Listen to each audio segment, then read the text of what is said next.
I live in a rural area, and it takes about an hour to get to any city that has lots of entertainment and shopping.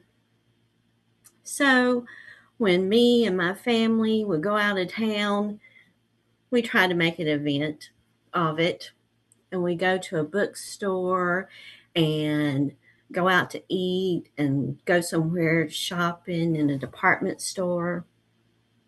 And on one such occasion, when we were in a department store, over on the left hand side of the store, hanging from the ceiling, was a big sign that read in all caps, Fur Salon. You know, like animal fur. Well, I had never been in a fur salon before, so I went right over and I started touching all of those soft furs.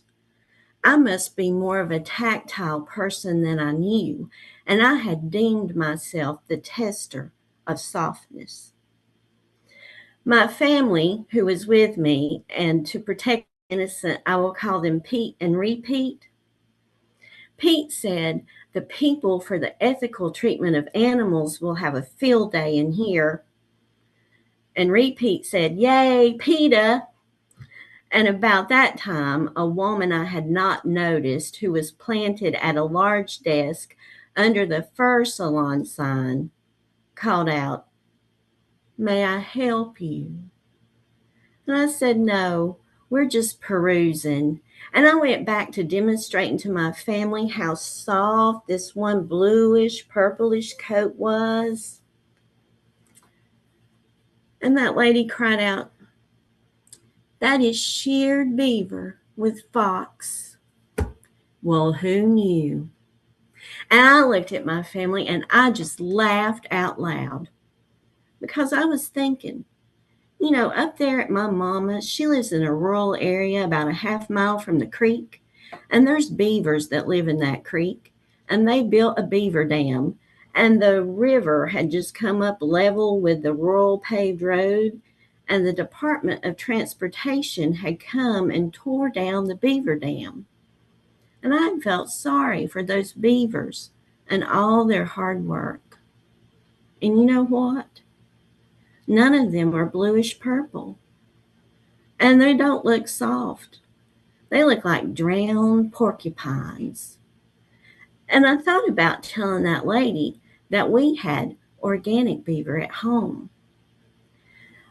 But my laughter had not brought her any glee, and she was at my elbow, and I now realized she was placed there to protect the dead, animals, that is. And while I had no intention of purchasing the coat, I said, "How much is this coat?" "Oh, the tag should be in the sleeve," and she whipped it out. And as she read aloud, I read $8,000. Well, I am shocked when I tell you that now, and I was shocked then. And I laughed out loud again. And I guess I embarrassed Pete because he tried to explain me away. And he told her we'd never been in a fur salon before. We didn't have any where we lived. And without a yawl in it, because I guess it takes formality to sell a fur, she said, "Where are you from?" Well, if I'd had my wits about me, I would have told her where I was from. I would have told her, "I'm from a line of maker-doers and keeper-owners. I'm from a primitive Baptist and a Baptist mix that produced an Episcopalian. I'm from a grandma my aunts call smart. Her dead shadow, preaching the Bible, serve the man first, honor the vow for the sake of the vow, keep the house, keep the children, keep the peace. I'm from a granny dancing to discarded jukebox LPs. From the Rolling Stones, the Lord knows I'm drinking, daisy petal picking, and just as I am. Just as I am every Sunday morning, Sunday night, Wednesday night, 2 weeks of revival and a week of vacation Bible school thrown in for good measure until just as I am is just as I ought to be."